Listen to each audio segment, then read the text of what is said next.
Assalamualaikum warahmatullahi wabarakatuh.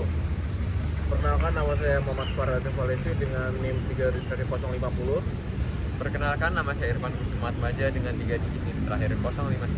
Perkenalkan, nama saya Faisal Nan dengan 3 digit NIM terakhir 051. Perkenalkan, nama saya Muhammad Ali Dasalik dengan 3 digit NIM terakhir 072.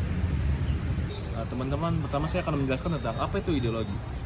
Ideologi adalah suatu kumpulan pemikiran atau kepercayaan dan nilai-nilai yang membentuk cara pandang seseorang atau sekelompok orang terhadap kehidupan dan dunia sekitarnya.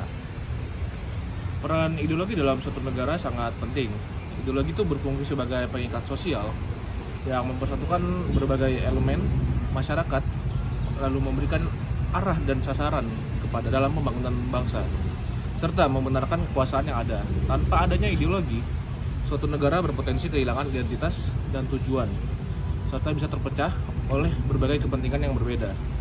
Dalam konteks negara, ideologi yang berfungsi sebagai di mana nilai-nilai baik dan cita-cita bersama dikembangkan, yang kemudian menjadi kekuatan pendorong untuk meraih kemajuan bangsa.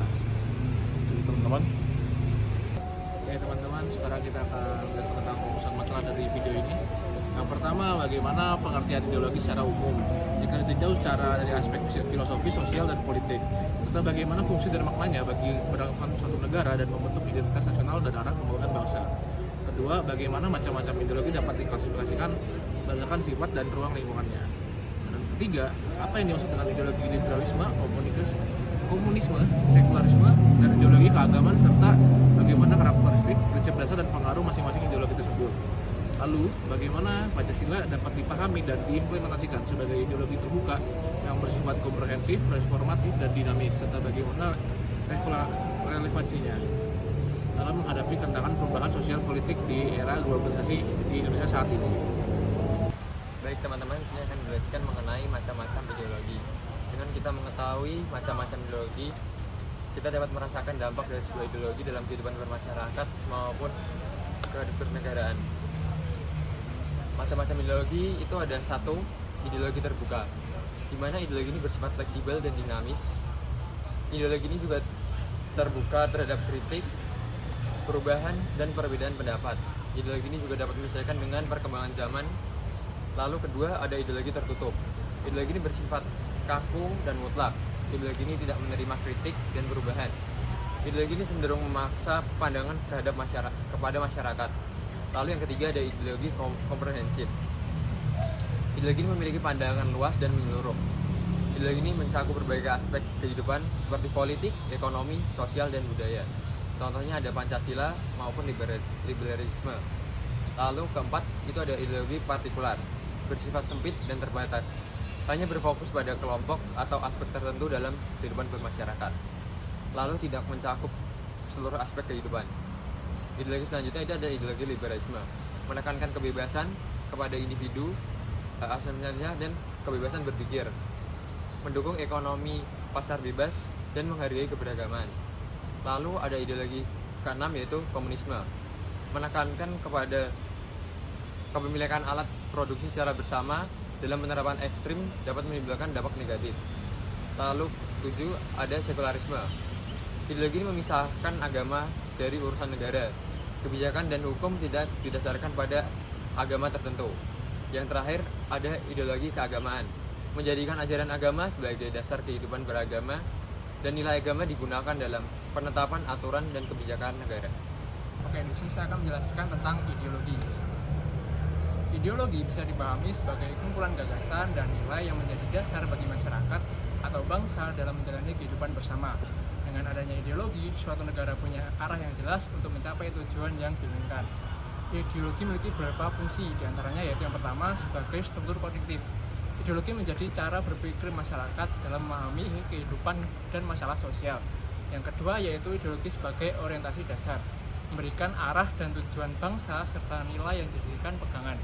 Yang ketiga sebagai norma bermasyarakat, menjadi dasar aturan, sikap, dan perilaku agar hidup tertib dan harmonis. Yang keempat yaitu ideologi sebagai identitas bangsa. Ideologi menjadi ciri khas yang membedakan suatu negara dari negara lain. Yang kelima yaitu ideologi sebagai tujuan bersama. Ideologi memotivasi masyarakat untuk bekerja sama demi tujuan bangsa. Dan yang terakhir, ideologi sebagai rantai penghubung sosial. Ideologi menyatukan perbedaan dalam satu ikatan kebangsaan. Selain itu, ideologi memiliki makna penting dalam kehidupan bernegara, yaitu ideologi menjadi dasar negara dalam menyusun sistem pemerintahan dan hukum.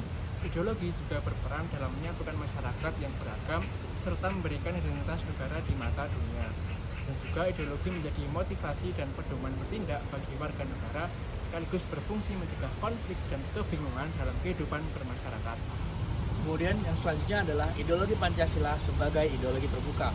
Pancasila dipandang sebagai ideologi terbuka karena mampu bertahan di tengah perubahan masyarakat sekaligus menyesuaikan diri dengan perkembangan zaman. Keterbukaan Pancasila tercermin dalam sifatnya yang komprehensif, reformatif, dan dinamis. Yang pertama adalah komprehensif. Pancasila mencakup nilai-nilai yang luas, mulai dari ketuhanan, kemanusiaan, persatuan, demokrasi, hingga keadilan sosial. Hal ini menjadikan Pancasila relevan di berbagai bidang kehidupan, baik politik, ekonomi, maupun sosial budaya. Dalam bidang hukum, Pancasila dijadikan dasar pembentukan undang-undang agar selaras dengan nilai keadilan dan kemanusiaan. Kemudian yang kedua ada reformatif. Pancasila mampu menerima pembaruan tanpa kehilangan jati dirinya.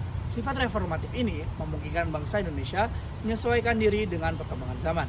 Contohnya, reformasi tahun 1998 menunjukkan bahwa nilai demokrasi dalam Pancasila menjadi landasan perubahan dari sistem otoritarian ke sistem yang lebih demokratis. Kemudian yang ketiga ada dinamis. Pancasila terus berkembang seiring dengan tantangan globalisasi, modernisasi, dan perkembangan teknologi. Nilai-nilainya tetap relevan, meski masyarakat mengalami perubahan yang cepat. Contohnya dalam menghadapi isu global seperti intoleransi dan konflik identitas. Pancasila tetap menjadi dasar untuk memperkuat toleransi dan persatuan bangsa Indonesia. Dengan sifat komprehensif, reformatif, dan dinamis, Pancasila menunjukkan kemampuan sebagai ideologi terbuka yang kuat dengan persatuan bangsa, sekaligus tetap relevan dengan perubahan zaman. Dari pembahasan yang sudah dilakukan, dapat diambil kesimpulan bahwa ideologi pada dasarnya adalah kumpulan ide, nilai-nilai cita-cita menjadi pedoman bagi kehidupan bangsa. Ideologi memberi arah dan tujuan bersama, sekaligus menjadi landasan dalam bersikap dan bertindak. Fungsi ideologi terlihat dalam perannya sebagai cara pandang kognitif, penentu arah, sumber norma, identitas bangsa, pendorong semangat bersama, juga sebagai perekat sosial yang menyatukan masyarakat yang beragam.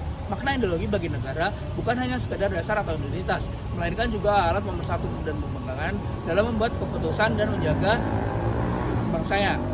Jenis-jenis ideologi di dunia mencakup beragam, misalnya ideologi terbuka, tertutup, komprehensif, partikular, serta ideologi besar seperti liberalisme, komunisme, sekulerisme, dan keagamaan. Masing-masing punya ciri khas, kelebihan, sekaligus kekurangannya. Bagi Indonesia, Pancasila dipahami sebagai ideologi terbuka. Pancasila bersifat komprehensif karena mencakup berbagai aspek kehidupan, reformatif karena bisa menyesuaikan diri dengan perubahan, dan dinamis karena selalu berkembang menjadi mengikuti kebutuhan zaman. Dengan sifat ini, Pancasila tetap relevan, mampu menjaga persatuan dan mengarahkan bangsa menjadi cita-cita bersama.